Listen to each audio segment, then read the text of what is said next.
1907 წლის 4 ოქტომბერს გაზეთმა ჩვენმა გზამ გაავრცელა ცნობა, რომ სხვა დეპუტატებთან ერთად თბილისის ახალ ხმოსნად დაამტკიცეს იაკობ ფრიდრიხ ვეცელი.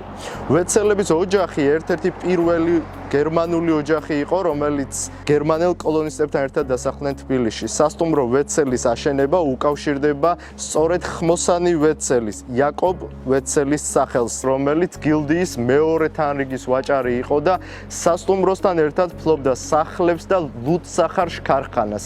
იაკობ ვეცელი სოციალური პასუხისმგებლობის მატარებელი მეწარმე იყო და ბიზნეს საქმიანობასთან ერთად ეწეოდა საქველმოქმედო საქმიანობასაც. მართავდა წარმოდგენებს ამ შენობაში და მიღებული თანხებით, ასევე თავისი თანხებითაც ეხმარებოდა უცხოეთში სასწავლებლად წასულ სტუდენტებს. ზოგიერთი ცნობით ვეცელმა ერთ-ერთმა პირველმა გახსნა კავკასიაში ლუდსახარში.